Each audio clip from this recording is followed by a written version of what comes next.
We're in Tehran, and it's the 23rd of February. Alhamdulillah. So thank you. So this is now, I'm starting for this wonderful opportunity to share with you my thoughts about civilization, but specifically Islamicate civilization and why it matters.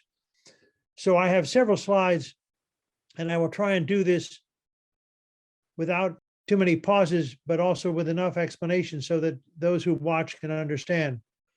So I begin with my own recent book, Islamicate, Cosmopolitan Spirit, with the Cordova Mosque on the cover. And it was published in that same series from Blackwell that has several manifestos, and mine was the most recent, and I called it the Islamicate Cosmopolitan Spirit, which I'll explain in the course of the lecture. So I begin actually with somebody who many of you may have heard of because he's a Greek scholar who's worked a lot on the pre-modern period, or what he calls late antiquity. His name is Garth Fowden, chair professor at Cambridge in Islamic Studies. And he did a book in 2014 called Before and After Muhammad, the First Millennium Refocused, looking at the first millennium in the Christian calendar or the common calendar and calling it Before and After Muhammad. And this quote I thought was interesting, that he looks at all the evidence, the actors' contributions that are identified as Muslim. And he says, the question is not just how Islam can be fitted into a refocused, generous, open view of history, but how much of the monotheist and ancient philosophical traditions can or ought to be part of our common or contemporary intellectual armory. So he's admitting that Islam is a conduit, and important not only conduit, but a reformulator and transmitter of what is known as the intellectual history of the larger Greco-Roman world. He sees 1000 as what he calls the Eurasian hinge. And it's interesting, he uses this word Eurasian because, as I explained in my lecture, Eurasian is a term that really becomes popularized with the historian Marshall Hodgson in the 1960s and 70s.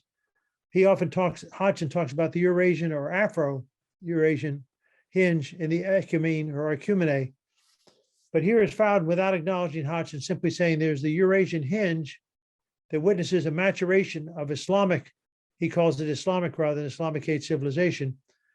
And he talks about three scholars to exemplify what lies ahead. And I won't have time today to describe them, but many of you already know them: Ibn Sina or Avicenna, of course, Biruni, al-Biruni, and of course, Firdausi or Firdausi. All three of these belong to one of the fertile worlds where cultural zones overlapped. In this case, he calls it the Iranian and Islamic commonwealths. So he bifurcates the two commonwealths that he says exist around the year 1000, roughly a millennium ago, into the Iranian and Islamic commonwealths. And then he pitches ahead 500 years and says, when the Ottomans, Mughals, and Safavids arose, these empires were in place by 1520s, framing a self-confident Muslim world from the Danube to the Ganges into the 18th century and the age of European colonial conquest. So he's not responsible for anything after 1000 and 1200 because he's a person who's talking about late antiquity, or what he calls the high period of Islamic and Iranian civilizations.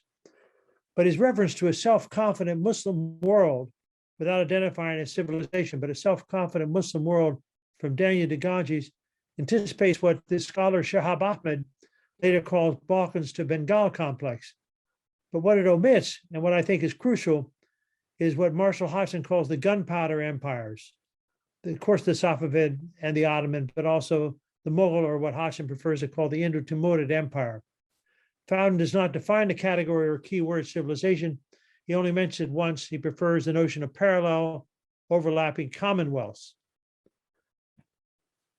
And to show you the difference in approach from various disciplines, he is a historian, that is found a historian identified with the humanities. And the person I now put on the screen is somebody who's a political scientist developed from the viewpoint of social sciences.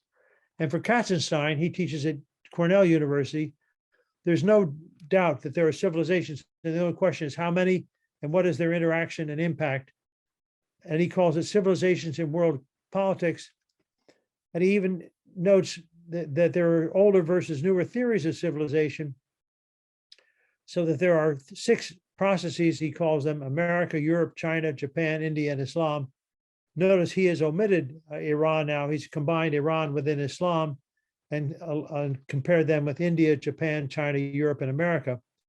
But he distinguishes all these from what the former political scientist Samuel Huntington called 8 civilizational caches, which were Chinese, Japanese, Hindu, Islamic, Orthodox, Western, Latin American, African. And again, I think all these are really specious terms, very much subject to argument, debate, and replacement.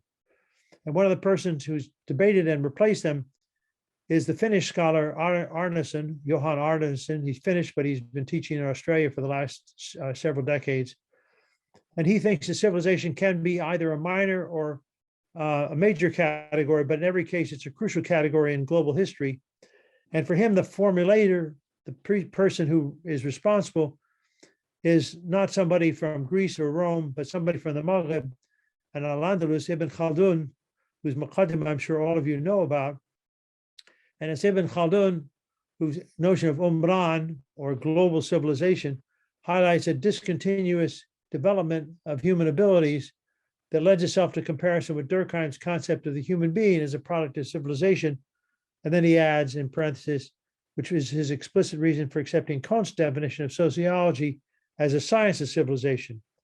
My problem with Arnason is not that he defends Ibn Khaldun, but that he has to do so by referring him to Kant as if Kant's and Durkheim's imprimatur, so to speak, their identity with Ibn Khaldun makes Ibn Khaldun more important than he already is.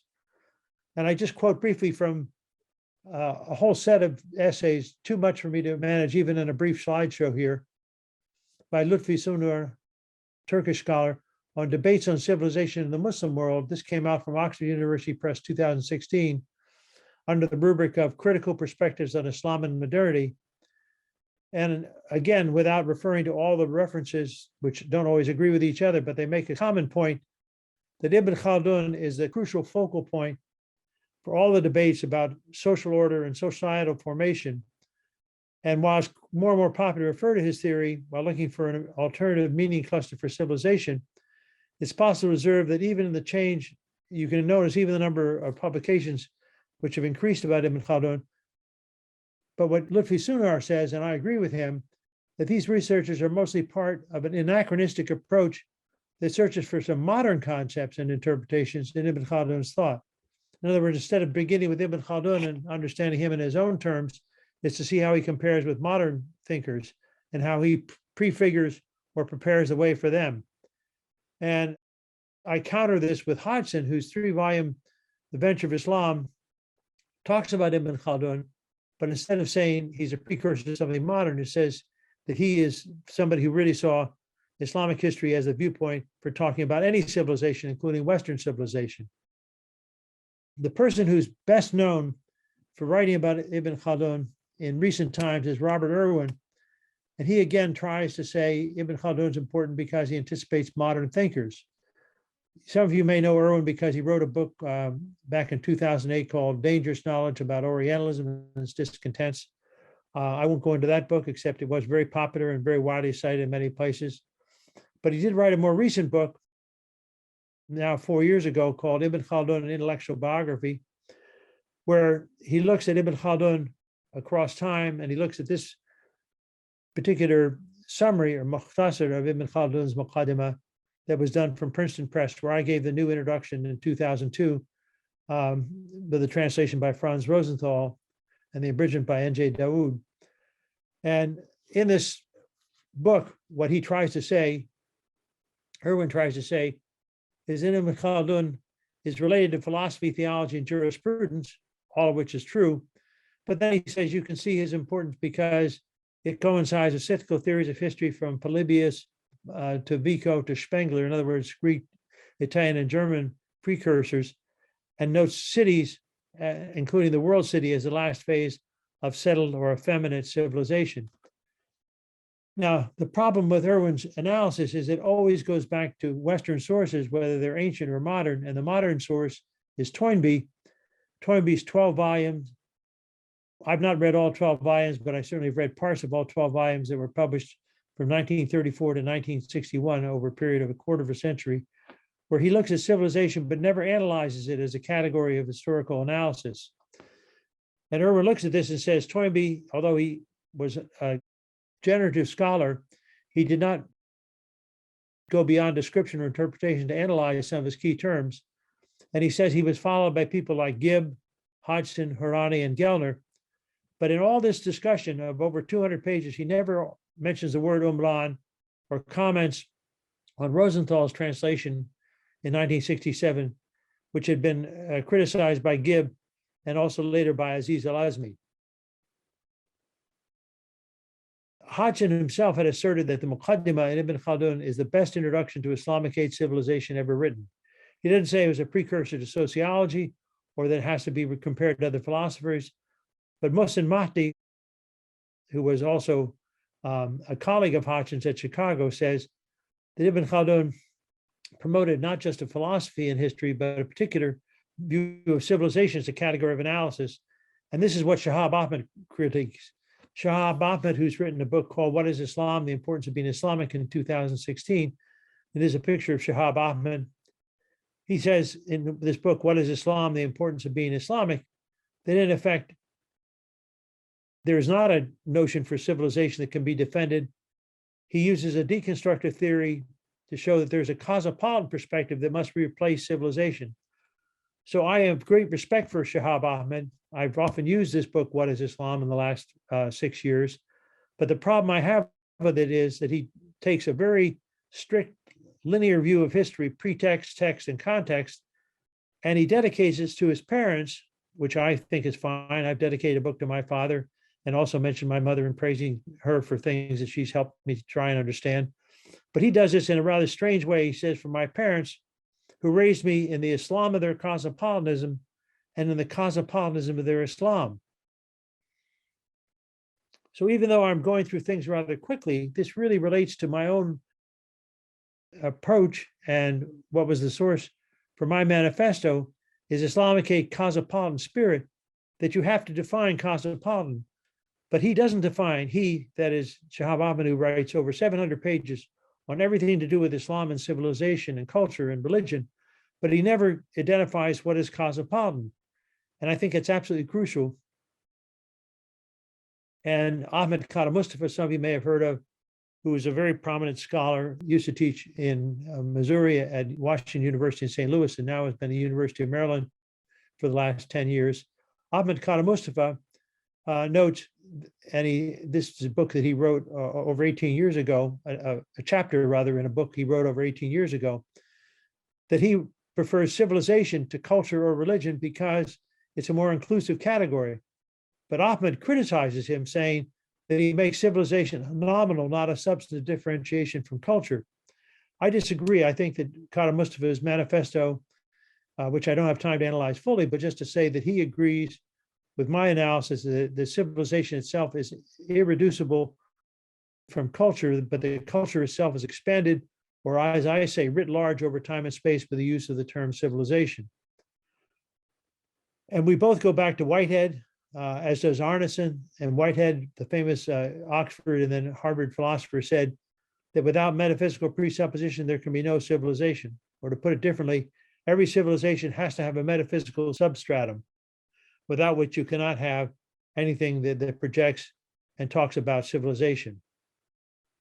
So for Hodgson, following Ibn Khaldun, not claiming that Ibn Khaldun is his precursor, but following him and using him as the guide, says the civilization has to do with conscience, not just with material conditions and historical circumstances, but also with conscience, or what I later call in my book, adab or adab. There has to be a notion of proper behavior, but also outlook, beauty matched with good behavior in order to understand what is at the heart of civilization. So the core issue is time and space. And here I just define time and space and civilization being equivalent in what Greek is called the ecumene, or the known world. Hodgson, Ibn Khaldun calls it a ma'mura min al-ard, that place which is inhabited from the world, or the ecumene in Greek terms. But it doesn't matter which you use, Arabic or Persian or Greek or Latin or English. The term is that civilization presupposes occupied territory, but territory that is determined by commerce, travel, trade, warfare, and alliances. I presume all of you have heard of Hodgson, but you may not have seen him.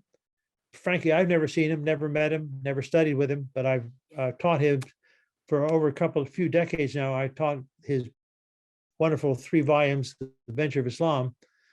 And somebody who didn't particularly like him, but admired him, a man named Saul Bellow, who was a Nobel Prize winning novelist from Chicago, where Hodgson also lived and taught back in the 60s.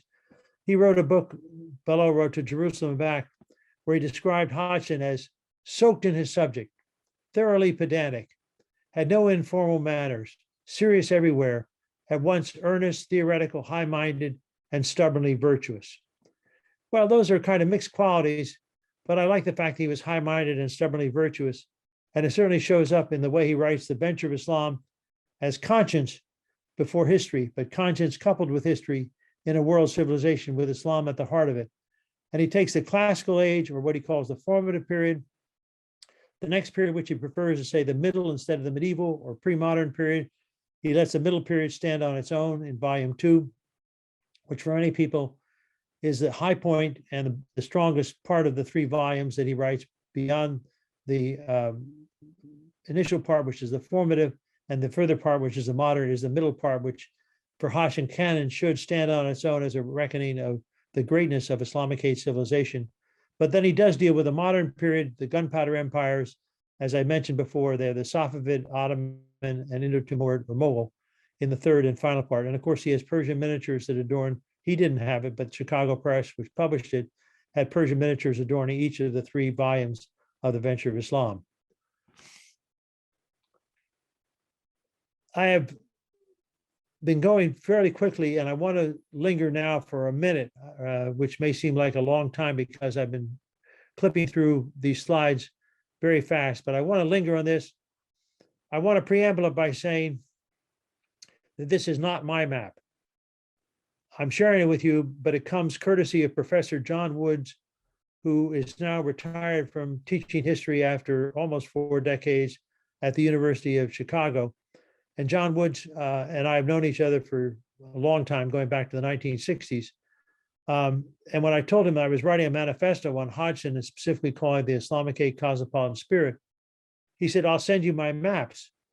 Well, unfortunately, I didn't get his map until after I published my manifesto, but I can't think of a better map of everything I try to say than this slide that comes from the course on Islamicate civilization that Professor John Woods taught at Chicago for almost 4 decades.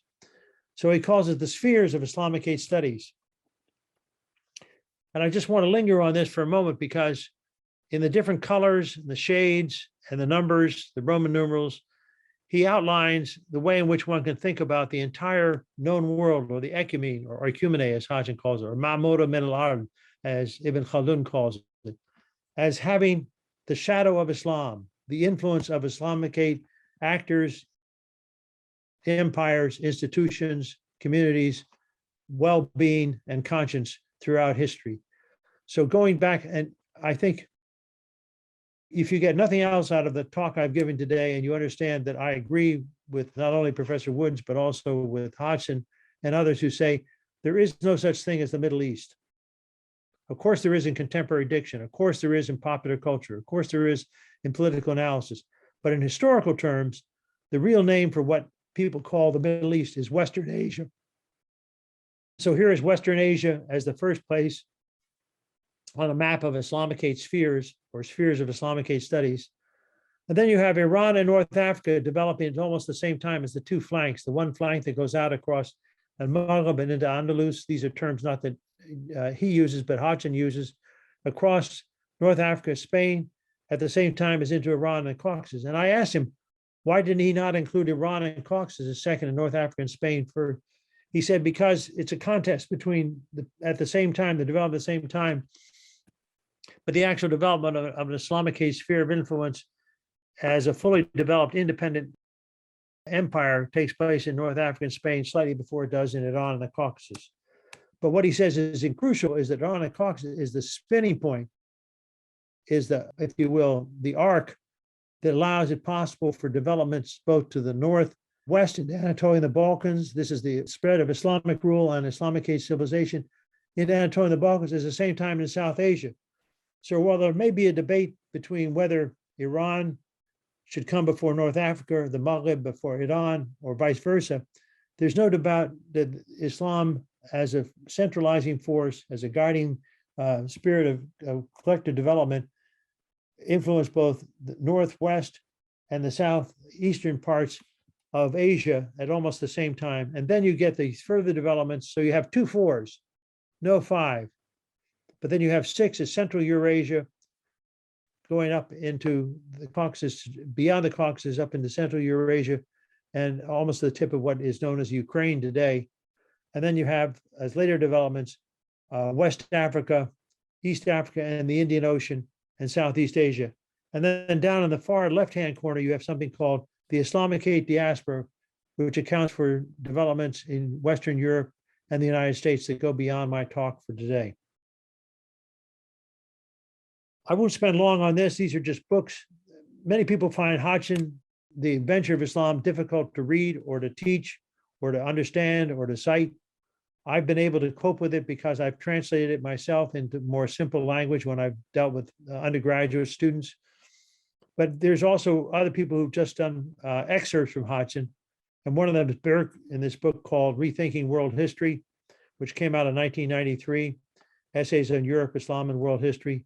And more recently, Burke did something else called Islam and World History, The Ventures of Islam. This came out in 2018. So there are different books that have been done about the venture of Islam, encapsulating something of what Hodgson tried to teach. And I'm trying to do this myself in my book, Islamicate, Cosmopolitan Spirit, referring to Hodgson, but also developing categories beyond what he does. So just to summarize, using Ahmed as a guiding point, Hodgson introduces the term of Islamdom, Afro-Eurasian Akum, Islamicate civilization. I didn't even have a chance to mention it, but I could also talk about the way he reduces Irano-Semitic and Perso-Arabic culture or Irano-Semitic developments as a way of saying that there was never Arab or Arabic by itself. There was always Persian or Iran as a supplement, a complement, an expansion of what is meant by Islam, so that it's not Arab only or Arab-centric, but is a combine of different elements, with the Persian or Iranian being a crucial element. So this is what Hodgson means when he talks about Islamic civilization. It includes the Sasanian and Byzantine empires as part of the background for Islam. He's not saying they are Islam, but they're part of a background for Islam, and they become integrated into what is an emerging civilization that is better called Islamicate instead of Islamic civilization, because it has elements that are pre-Islamic and non-Islamic that continue on to the present time. Shahab Ahmed, in criticizing Hodgson, says that it's too big a historical view. He says what you have to do is focus on the high period, which for him is only 1300 to 1850. In other words, out of the whole span of, roughly 1500 years, he takes only 500 years, takes, a small part of it, roughly a third of the whole history of Islamicate civilization, and says this is the period of Islamic cosmopolitanism. I agree with Hodgson and disagree with Ahmed, but I think the cosmopolitan spirit has to be expanded to include the rest of the 20th century. So for me, Islamicate cosmopolitan spirit starts before the beginning of Islam, but has its origins in 500 and has its expanse until 2020, which is the most recent period that I cover in my book. And here I go on and explain why Hodgson has this notion of Nile to Oxus. The count is a counterpoint to the Balkans to Bengal, which is the term that is used. But I suggest that Balkans to Bengal is too limited. It should be expanded as Balkans to Borneo. If you want to use play on terms and use alliteration, instead of Balkans to Bengal, which just limits it to the part of Asia and landlocked, Balkans to Borneo also includes the Indian Ocean, the Malay Archipelago, which is a crucial part of the development of Islamicate civilization. So I have what I call 3 Islamicate geographies: the Nile to Oxus, which is Hodgson; the Balkans to Bengal, which is Ahmed; and this period, Morocco to Indonesia, which is Gertz. So those of you who I know have heard of Gertz, Clifford Gertz, a renowned sociologist who wrote about both Morocco and Indonesia, and decided to write a clever book called Islam Observed, which actually lectures he gave the Terry lectures at Yale, which I heard back in 1967. What he tried to do, Gertz did, is to say, look, Islam in Morocco and Islam in Java, which is the key island in Indonesia, is not the same. And so if you observe Islam, you can see that it's a convenient way of linking two parts of the world, but there's not a real connection.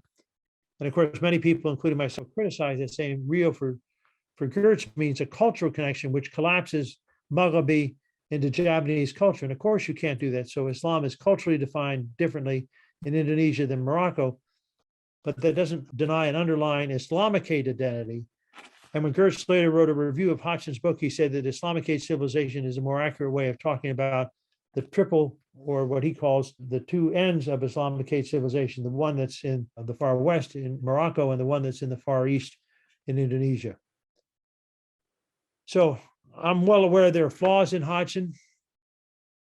I myself talk about the Great Western Transmutation in several places, but I also argue what Hodgson means is not that the Western transmutation is great because it's Western, but he argues what is Western about it that is more than a descriptor that actually defines modernity. And that's something which goes beyond the West. So Hodgson uses the West to go beyond the West. And these are two lessons from two people who try to see him in a way as not only going against the notion that all Islamic civilization is Arab or Arabocentric, and therefore excludes a Persian or Iranian accent, which is crucial to defining it as civilization. Also, that there's not something that's only Western about the modern period of Islamic or Islamicate civilization.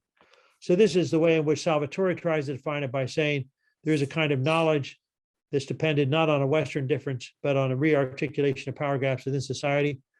The person I prefer, even to Salvatore, is a Turkish economic historian named Huri Cihan Islamolu, whom I've been privileged to know when I've been teaching in Istanbul during the past decade.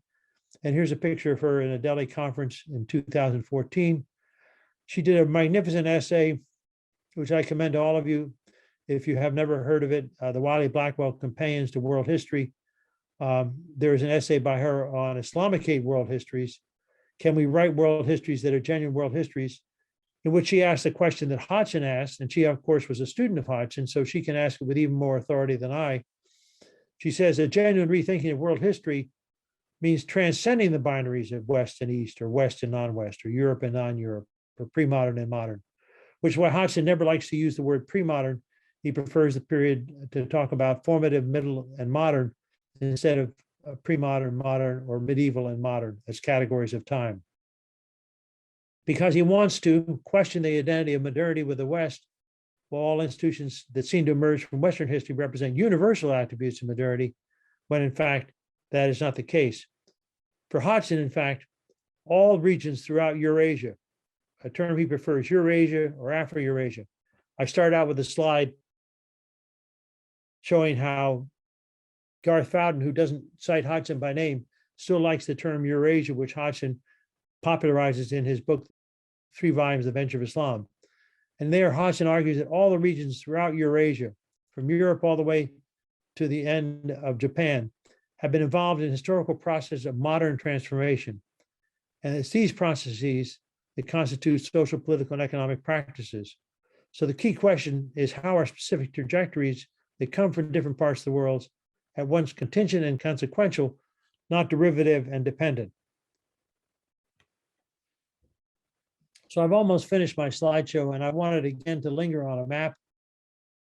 I appreciate your patience. I'm going rather rapidly through many things so we can have time for discussion and question at the end. But I thought I had to show a modern map where someone, again, this is my friend and former colleague, John Woods. I knew John Woods when we were both undergraduate students at Princeton University back in the 60s. John Woods did this further map of the Islamic world, which strike many of you as very familiar. So by 1700, you have much of Africa, huge amount of Africa, not just the Maghreb, which is in brown, and many parts of it conquered by the Ottomans, but also parts of sub-Saharan Africa that extend down the coast, and Madagascar, except for a small part of it, included as defined in the Islamic world or Islamicate civilization. But what's really interesting to me is the Ottoman Empire and the Safavid Empire and the Mughal Empire, covering the Mediterranean Sea down through the Indian Ocean. And even though there's only a light pink in the Indian Ocean, so it's not part of the major empires, there nonetheless are local sultanates. And often when I talk to people I ask them how familiar they are with Islam in Asia, and they say, oh, we know about Islam in Indonesia. I say, well, you also should know about the Sultanate of Manila, because until Manila, the Philippines were named after Prince Philip. Before that happened, there was the Sultanate of Manila. So Manila, and what you see as the South China Sea, was also part of what was a larger Muslim expansion in the archipelago, the Indonesian archipelago, or Nusantara, as it's called in Bahasa Indonesia. So you have this large world from the Atlantic all the way to the South China Sea, many parts of which, including, of course, areas, and I don't have time to get into Xinjiang, but you can see the areas that are contested by the Uyghurs, where one has to be conscious of the fact that they have a long historical tie to China, but their tie to China extends beyond Han culture, which is why there's so much persecution for them today in contemporary China. So this is just a whole map of the world to see how vast was Islamicate civilization. So I end where I began with saying the term civilization matters, but within it you have to think about elites. And I'm not speaking now as somebody who puts the khawas above the awam, saying that only elites matter, but it is Muslim elites, bureaucrats, warriors, merchants, scholars, people who we would call industrialists today, who sought solutions to multiple historical challenges. And these elites dominate the civilization kaleidoscope that we call Islamicate. Empires matter. Even though empires are gone, empires matter. It matters that one knows the history of the Ottoman, the Safavid, and the Indo-Timur and Mughal Empire. These were not simply the borders of Muslim majority empires, but they became part of a larger stream of world history. And I'm not an anti-modernist or postmodernist. I do think modernity matters, and the GWT, which stands for the Great Western Transmutation, did mark an open-ended vision of history, not one which privileged the West, but acknowledged the role of many societies in producing what became the Great Transmutation in the West, but derived from many places with the West. So I would argue that today, if there's not a single Islamicate civilization, the Islamicate societies nonetheless persist. So one has to acknowledge Hodgson. One shouldn't disregard him as Fowden does, or reduce him to a mere footnote the way IRWIN does, or just challenge him, but also confirm him as Ahmed does. One has to recognize his contributions. One has to understand Islam as culture writ large over time. And one has to understand that really what the goal is for everybody in thinking about Islam and world history, that if Hodgson was a product of his time, he died in 1968. So he was very active in the 40s and 50s as well as 60s in America. If Hodgson was a product of the Cold War and he fought the demons of Western exceptionalism and anti-communism, those of us today, whether we're Iranian or American, whether working from Asia or from the other side of the Atlantic, that we are entering a new age of connectivity. The fact that we're even having this lecture and this conversation online via Zoom at a time when a major virus has plagued a lot of normal conversations and exchanges between people, the fact that we can even have this marks a new age of connectivity and global imagination. But the networks of solidarity and resistance are uneven within this global imagination. And I think one of the things that is hardest to do, but I try to do in my own work, is to say that Islamicate societies, if one wants to say that there's no longer a single Islamicate civilization, but a variety of Islamicate societies, they extend to the Indian Ocean and Southeast Asia, as well as to Euro-America and Africa. They're not limited simply to Western Asia or to the heartlands of what was previously Islamicate civilization. So those of us who study Islam, whether Muslim or non-Muslim, whether we do it in America or Asia or Africa or other places, we all have to identify the new elites who challenge us with fresh moral visions, an Islamicate cosmopolitan ethos that seeks to replace the current world. I prefer to call it disorder instead of order, but it's a play between disorder and order, and to replace what we now have as an unquiet order or restless disorder with a sustainable and just new order. Thank you very much. There we are. Now we're back to live. Yes, there's a poem by Rumi, which can be translated like this: everyone became my friend based on his own perception. He didn't seek my secrets from within. And from the shallow reading of your work that I have done, I can testify that you honestly sought our secrets from within. in the beginning of the presentation, you mentioned the three major figures, Ferdowsi, Ibn Sina, and Biruni. I'd like to know how Ferdowsi is comparable with the other two, because usually mere art is not given great importance in civilizational analysis. Well, actually, it's interesting. I'm really glad that you picked up on that, because it's one of the points. I don't know Garth Fowden personally, but I have read him and admired some of his earlier work. And in this volume, which I cited, this monograph from about 7, 8 years ago, called Before and After Muhammad, he is really trying to expand the notion that what he calls the Islamic and Iranian commonwealths elide, that they combined forces by around 1000. Of course, Hodgson says Hodgson says it much more definitively. He says you can't think of civilization without literary and artistic, as well as a political and social and urban development, that literature is crucial to the whole index of civilization. So I think, as I said, I've never met Fowden. I've never been on a common panel with him, but I know people who've been his students, and they always say he speaks admiringly of Hodgson. So I think he's using Hodgson's instinct or Hodgson's preference, which is, if you're going to talk about great figures, and obviously Ibn Sina is a great philosopher and Biruni is a great scientist, you have to acknowledge that in terms of the larger wave of cultural influence that defines Islam or Islamicate civilization, that Ferdowsi belongs in that trio, in that triumvirate, if I can use that expression. And so it's not usual, and many people would say Ferdowsi is a loner there, because I don't know how much you know about Mahmud al-Ghazni, but they were both at one point, both Ibn Sina, both Biruni and Ferdowsi were in the court of Mahmud al-Ghazni, and Ferdowsi didn't feel he was getting enough acknowledgement, so he went off to another court where he was hired and was able to perform and finish his Shahnameh. So the idea was that scientists, philosophers, literateurs all had one thing in common. They survived because of the Sultan who either admired or curtailed them.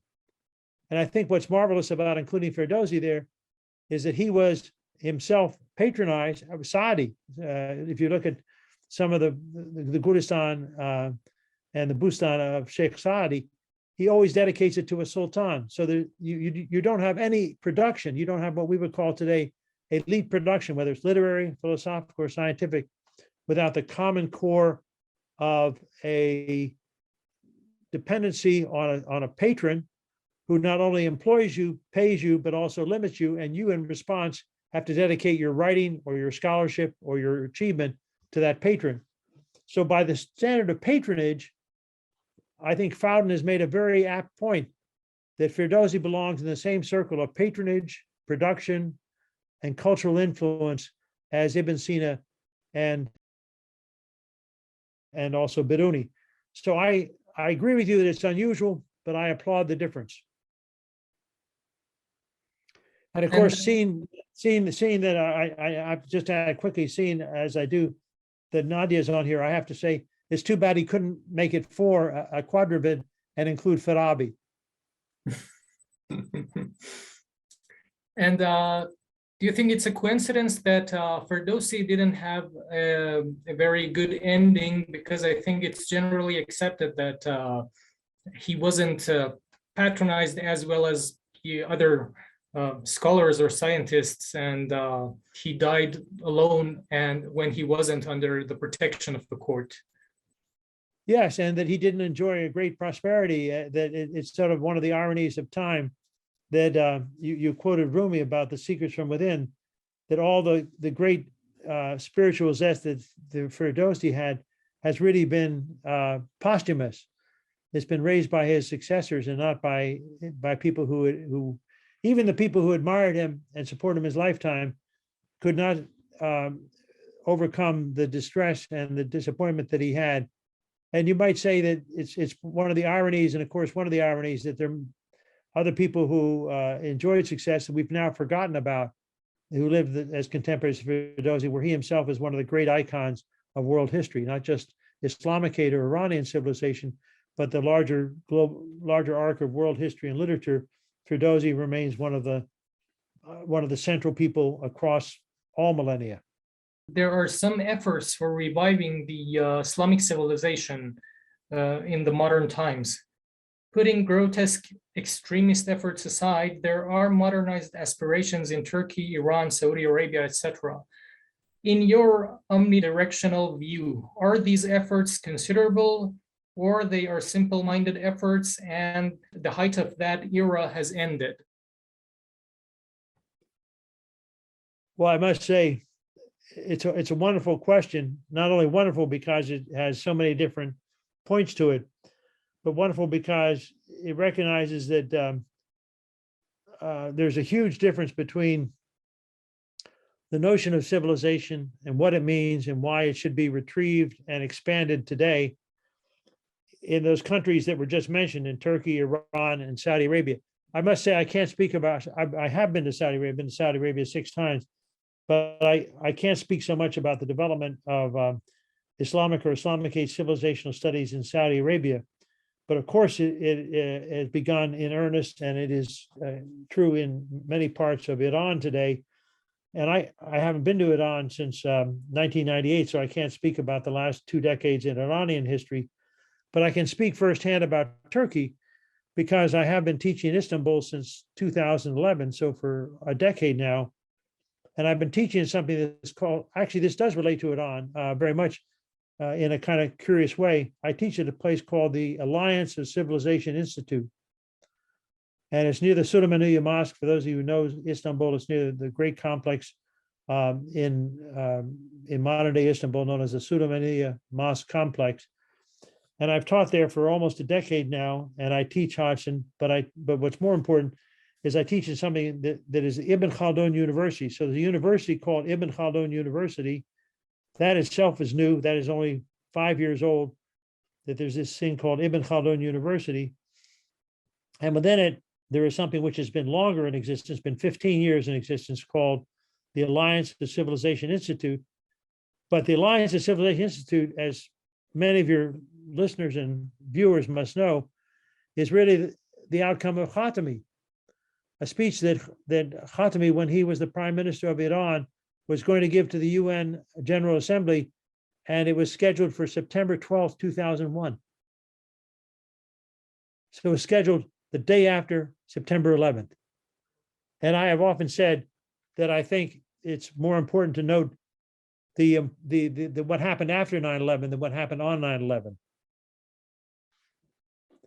So there is the continuation of, if I can call it this, the Khatami legacy that is also there in present-day Iran, that was part of Recep Şentürk, is the guy who was the rector of Alliance of Civilization when I was hired.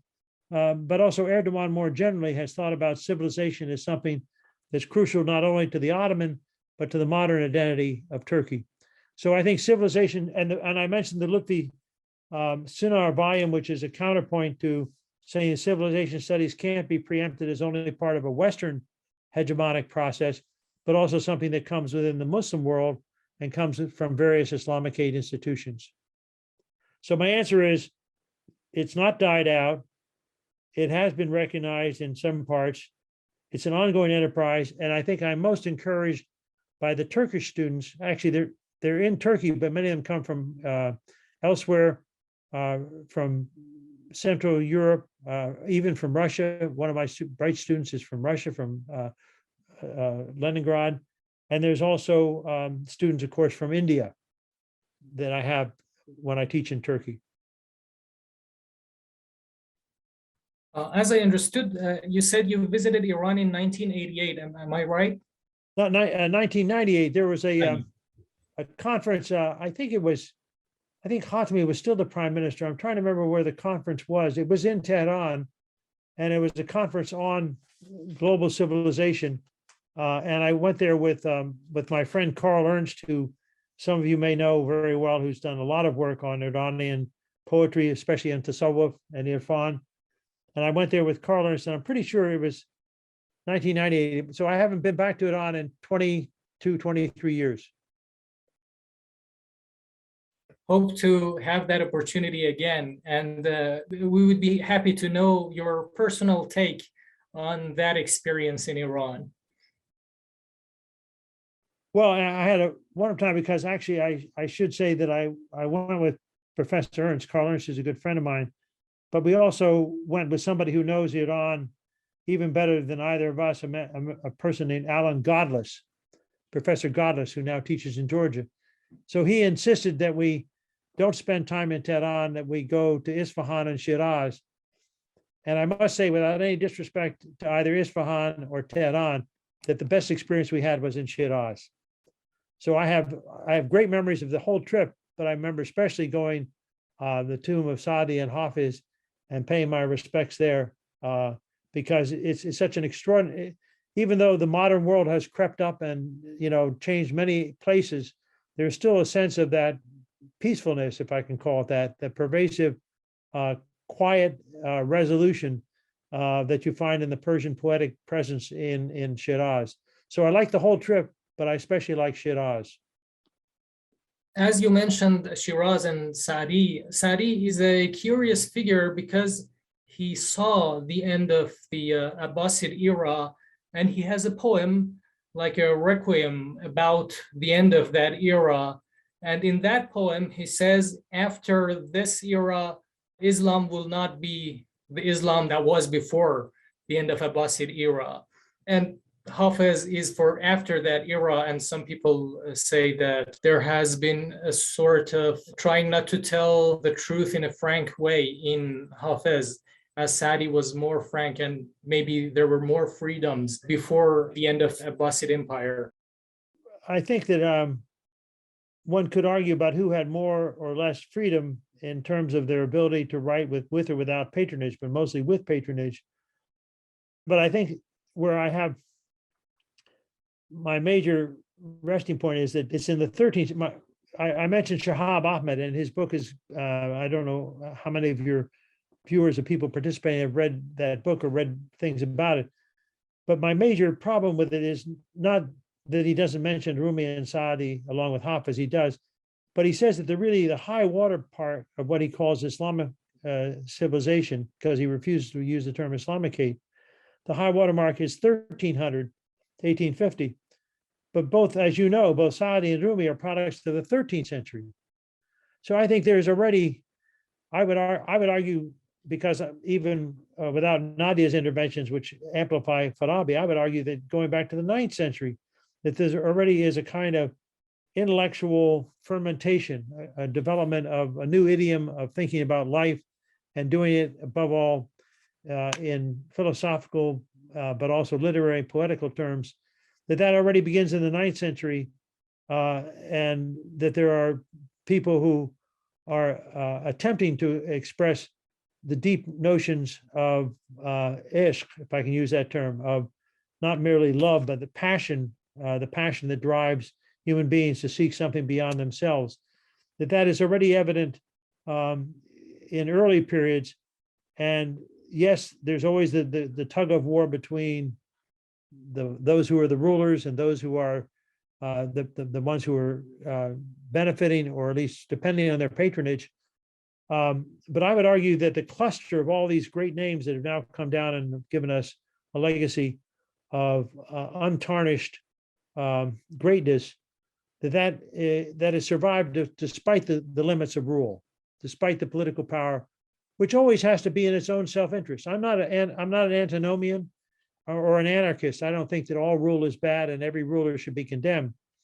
But one has to marvel at the fact that some of these people, Ferdowsi we mentioned earlier, but also Saadi and Rumi, chafed under the rule of the people with whom they had to associate, praising them outwardly, but one suspects inwardly wondering what was motivating these men who claimed to be servants of God, but tend to be more servants of dunya instead of deen.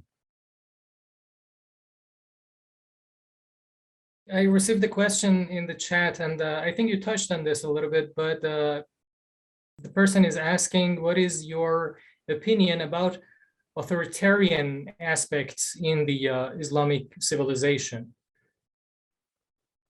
Well, I have a problem with talking about authoritarian elements in Islamicate civilization, because I think that in the entire pre-modern world, one's hard pressed to find any figure one could not say is authoritarian who survived. The very notion of survival depended on a hierarchy. Nasruddin Khusro actually had a wonderful notion about the halakha, the circle of justice, which depended on everybody relying on other people for their sustenance. And Ibn Khaldun's Umran, the Umran Badawi and the Umran Hadawi are really, I don't think of them so much as opposites, interdependent, but the Umran Hadawi is always going to be authoritarian, if I can use that word. It's always going to assume its own authority above that of the rural or domestic or lesser elements, less capable or less wealthy elements in society. So there's always hierarchy. And when somebody says to me, well, isn't Islam or Islamicate civilization there at fault because it encourages hierarchy? And my answer is every place in the world, including Europe, including elements in what became North America and eventually Canada, the United States, and Mexico, all of them were dependent on a notion of hierarchy. And hierarchy is the linchpin for authoritarianism.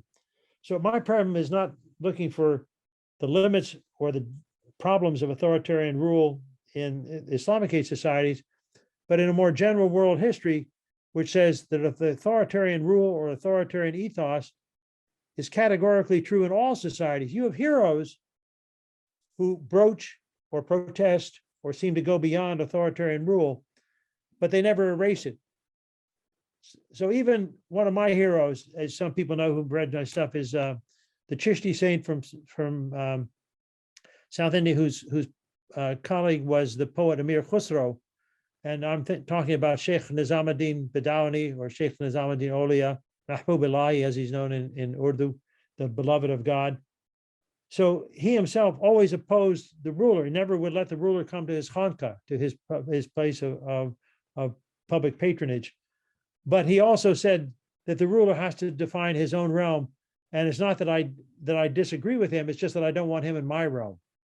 So even a very saintly presence would say, there has to be a ruler. He's got to do ugly, horrible, military, authoritarian, if you will, things.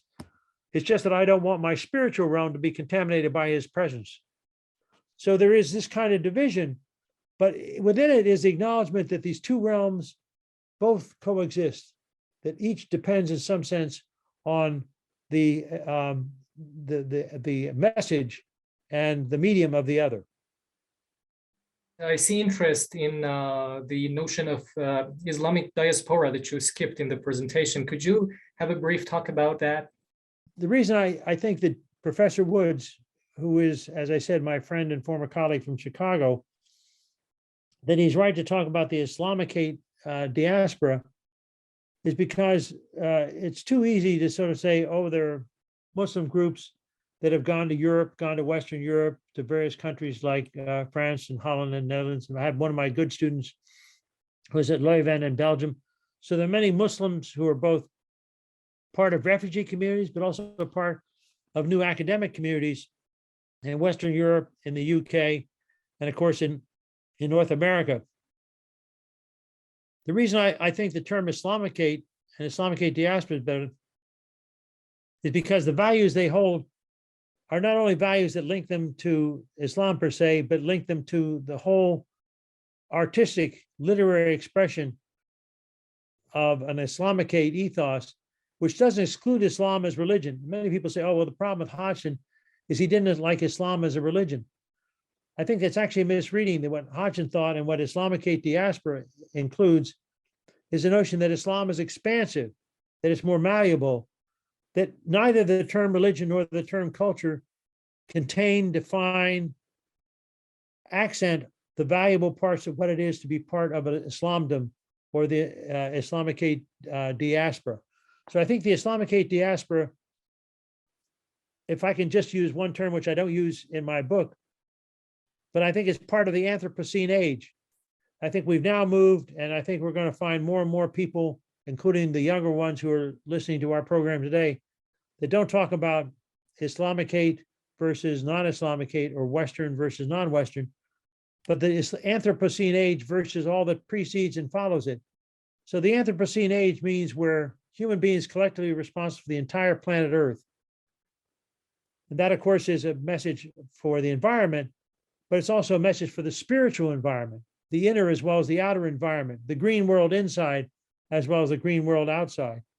So I think in the Anthropocene age, the Islamicate diaspora is going to be increasingly important because in my view, there is already a green world. And I'm not just talking about Umran, but there is one of my students in Istanbul who talks about the Umran green perspective.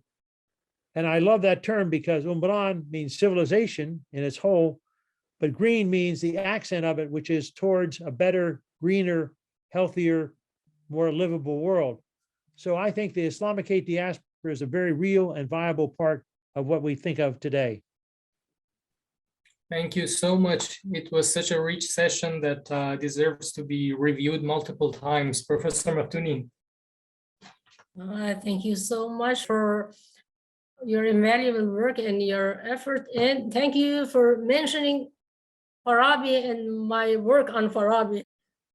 Well, Nadia, I not only enjoyed meeting you, but you have introduced me to new aspects of Farabi, which I had not seen. So I thank you for being my teacher as well as my conversation partner. Any ending notes, Professor? So I think my ending note would be, I don't want to embarrass myself by trying to give some Persian poetry, although I could say that I like the line from Hafiz where he says, "Fash migoyam o az guftay khud dir shadam man bandai ishqam o az har do alam azadam." So I love Hafiz, and I love the fact that both worlds, when you are a devotee of ishq or ashq, as they say in Turkish, when you're a devotee of ishq or ashq, you are freed from both worlds, the material world, but not from the green world. The green world includes both this world and the other world.